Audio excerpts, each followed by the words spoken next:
الحمد لله نحمده ونستعينه ونستغفره ونعوذ بالله من شرور أنفسنا ومن سيئات أعمالنا من يهدي الله فلا مضل له ومن يضلل فلا هادي له وأشهد أن لا إله إلا الله وحده لا شريك له وأشهد أن محمدا عبده ورسوله أما بعد فإن خير الحديث كتاب الله وخير الهدي هدي محمد صلى الله عليه وسلم وشر الأمور محدثاتها وكل محدثة بدعة وكل بدعة ضلالة وكل ضلالة في النار.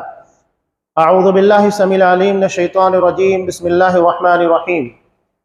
يا أيها الذين آمنوا اتقوا الله حق تقاته ولا تموتن إلا وأنتم مسلمون. يا أيها الناس اتقوا ربكم الذي خلقكم من نفس واحدة وخلق منها زوجها وبث منهما رجالا كثيرا ونساء واتقوا الله الذي تساءلون به والأرحام إن الله كان عليكم رقيبا.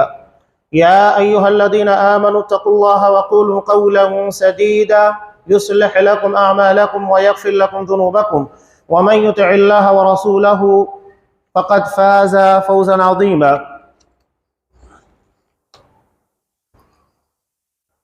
وقال وجوه يومئذ ناظرة إلى ربها ناظرة.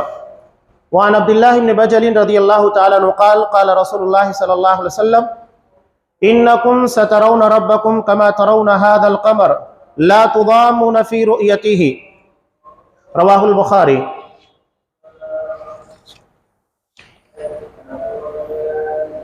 تمام قسموں کی تعریفات اللہ رب العالمین وحدہ لا شریک کے لیے لائق و زیبا ہے، جو ساری کائنات کا تنہا خالق و مالک ہے، اور بے شمار درود و سلام ہو اللہ کے آخری نبی جناب کریم محمد رسول اللہ صلی اللہ علیہ وسلم کی ذات مقدسہ پر. محترم سامعین، عزیز ماں اور بہنوں،